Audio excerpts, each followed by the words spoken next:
एक बार एक हंस और हंसिनी हरिद्वार के सुरमय वातावरण से भटकते हुए उजड़े वीरान और रेगिस्तान के इलाके में आ गए। हंसिनी ने हंस को कहा कि ये किस उजड़े इलाके में आ गए हैं? यहाँ ना तो जल है, न जंगल, न ही ठंडी हवाएं हैं। यहाँ तो हमारा जीना मुश्किल हो जाएगा। भटकते भटकते शाम हो गई तो हंस ने हंसिनी से कहा कि किसी तरह आज की रात बिता लो, सुबह हम लोग हरिद्वार लौट चलेंगे। रात हुई तो जिस पेड़ के नीचे हंस और हंसिनी रुके थे उस पर एक उल्लू बैठा था। वो जोर से चिल्लाने लगा।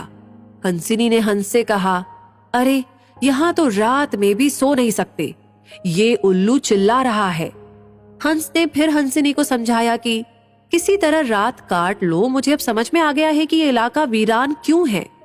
ऐसे उल्लू जिस इलाके में रहेंगे वो तो वीरान और उजड़ा ही रहेगा।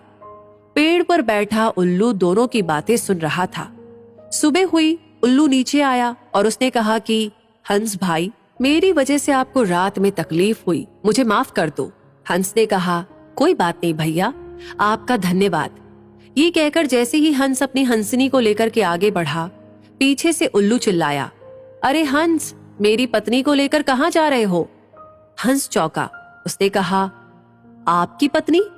अरे भाई, ये हंसिनी है, मेरी पत्नी है, मेरे साथ आई थी, मेरे साथ जा रही है। उल्लू ने कहा, खामोश रहो, ये मेरी पत्नी है। दोनों के बीच विवाद बढ़ गया। पूरे इलाके के लोग एकत्र हो गए।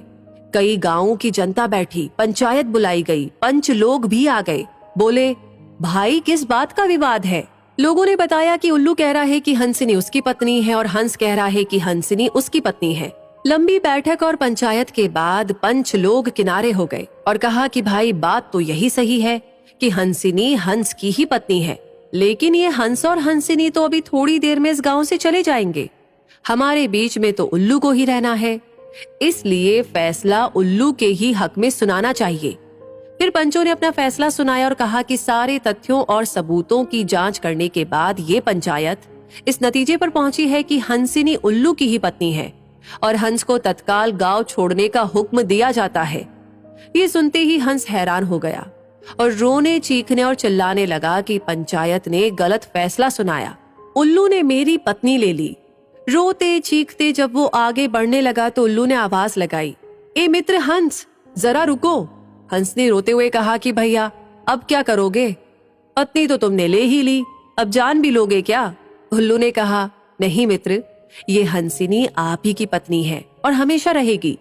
लेकिन कल रात जब मैं चिल्ला रहा था तो आपने अपनी पत्नी से कहा था कि ये इलाका उजड़ा और वीरान इसलिए है क्योंकि यहाँ उल्लू रहता है।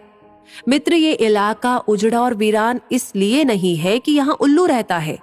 ये इलाका उजड़ा और वीरान इसलिए है क्योंकि यहाँ पर ऐसे पंच रहते हैं जो उल्लुओं के हक में फैसला सुनाते हैं।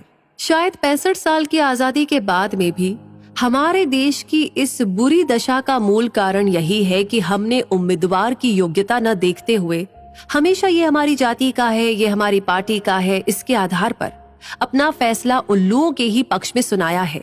देश की बदहाली और बुरी हालत के लिए कहीं ना कहीं हम भी जिम्मेदार हैं। तो दोस्तों, इस कहानी के बारे में सुनकर आपको क्या लगता है कमेंट सेक्शन में लिख करके जरूर बताएं। लाइक ऑलरेडी कर दिया है तो शेयर करना ना भूलें और हमेशा ऐसी कहानियों के लिए, इंस्पायरिंग कहानियों के लिए हमारे पेज को फॉलो करें। मिलेंगे बहुत जल्दी ही, तब तक के लिए आपसे कहूंगी धन्यवाद।